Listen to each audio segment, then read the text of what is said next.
Well, what would be any better than a fresh loaf of homemade wheat bread and some homemade butter?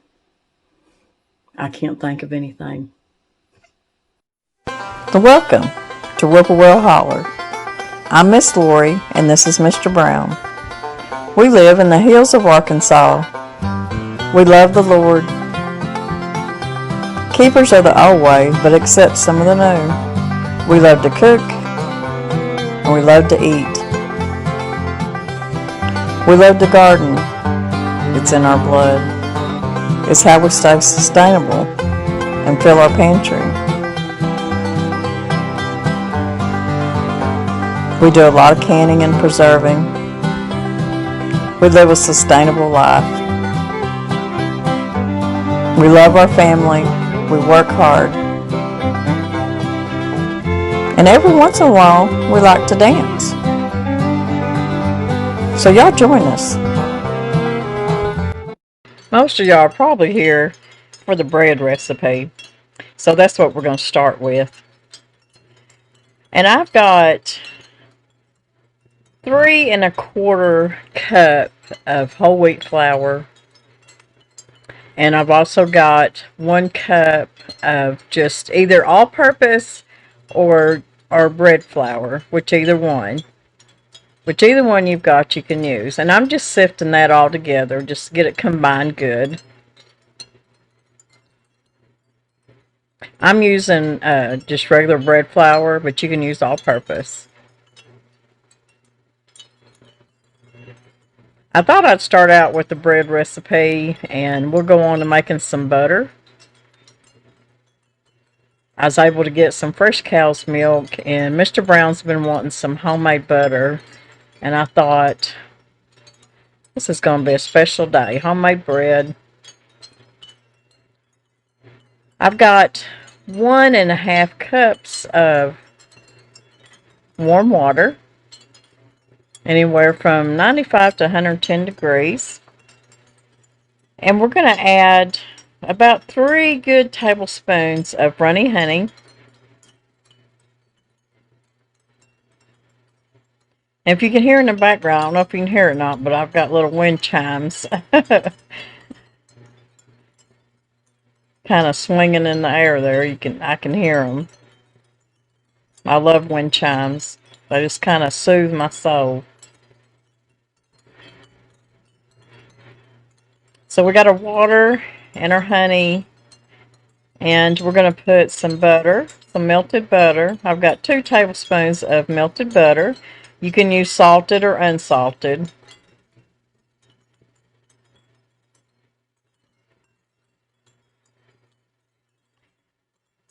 And to our wet ingredients, we're going to add a little bit of salt, about a teaspoon of salt.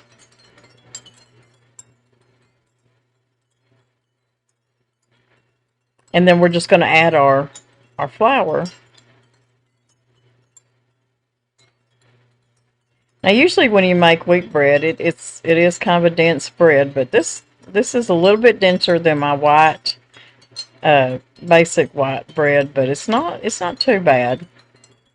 We're going to put 2¼ teaspoons of rapid rise yeast. Now, I will put the recipe down below to follow when you're going to make it by hand and just cook it in the oven. So we're just going to stick our bread pan in here, shut it, and I'm going to put it on #1 cycle, which is basic bread and medium crust, and turn it on.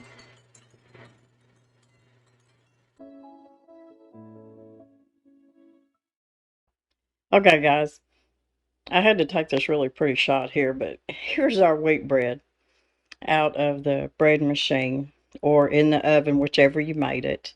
For some reason this first time this ever happened, my loaf got kind of lopsided, but I know why. It's because usually I'll walk over there or walk by it and make sure that after its last proofing time to make sure that it's good and level all the way across. If not, I'll kind of mess with it a little bit, but I've never had to mess with it. It's always been This time I didn't look, and so it got kind of downhill. But I don't care. It still tastes good.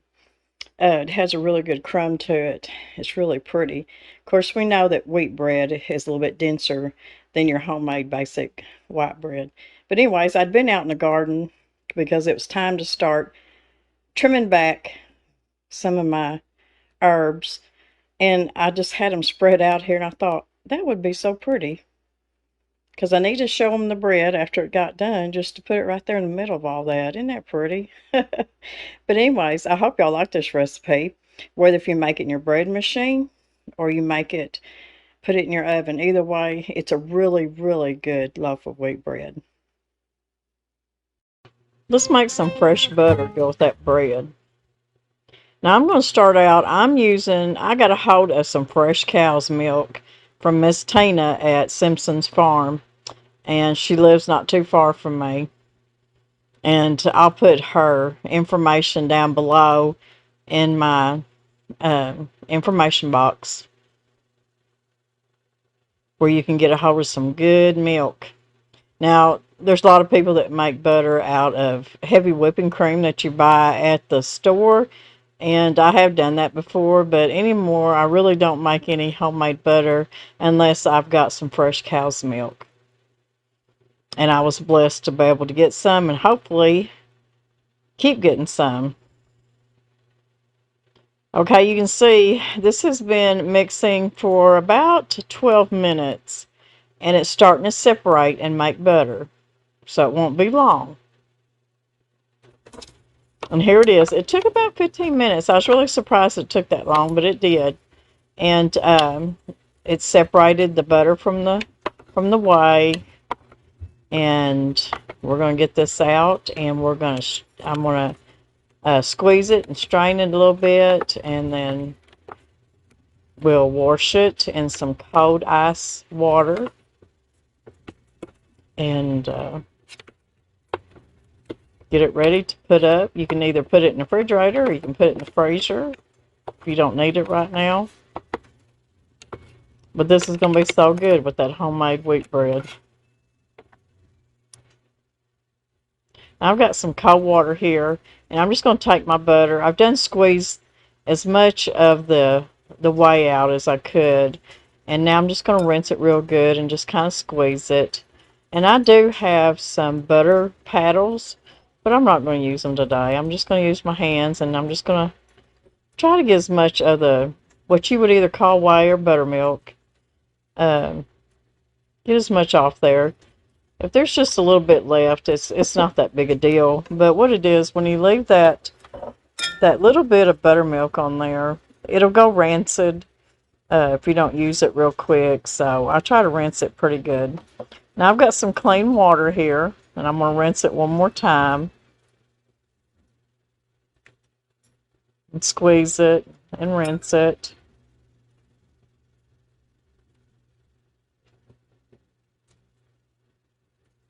I think that's good enough. I'm going to put it in my bowl. I think I'll get a little bit of Himalayan pink salt and mix that in there. Now what I'm doing is I'm straining the whey that I got left over from making my butter. Like I said, some people call it the buttermilk, some call it the whey. I'm going to strain it and I'll put it in the refrigerator and use it to make biscuits or just anything out of. Okay, I done put my salt in here. And I just put a pinch. I did not put very much salt in here. And you don't have to put any salt. I just put a little pinch in there and just to make it taste good. Mr. Brown loves homemade butter. Now, to store this, people have different ways of doing it. I'm going to do what the Mennonites do, and they call this rolled butter. And they just roll it up in a piece of either wax or parchment paper. And that's the way that they will either freeze it or just put it in the refrigerator. So I'll take this and I'll wrap it in some plastic wrap. And I've already got some made already, so I'll put this one probably in the freezer for later. So making butter is just about that easy. It's wonderful and it's a lot better for you. Pretty homemade butter. I've had people ask me how I do my homemade croutons for eating with salads and soups and stuff. So that's what I was going to do today. And I thought, well, I'm just going to bring y'all along with me on this one too. And this is just, I'm going to use a half of this loaf of homemade bread that I had put in the freezer. And really and truly, me and Mr. Brown won't eat a whole loaf. So a half a loaf's good enough. So I'm going to take this half and I'm going to cut it up in cubes. I just store my bread in the freezer in a bread bag. And of course, they're never in there very long, so they usually stay pretty good. I'm just going to cut them up. Just cut them up in whatever size croutons that you like. I can't, I can't eat very big ones because I can't crunch down on them very good if they're too big. So they're kind of small, but they're good. They're so good on a salad. And we like to throw them on maybe a bowl of tomato soup or something like that. I'm going to toast mine. You can do this in regular oven. I'm going to use my countertop Emerald Lagasse oven that I use so much, especially in summertime, because it doesn't heat the house up. And it does a really good job. I'll have to do it in several batches, though, but that's okay.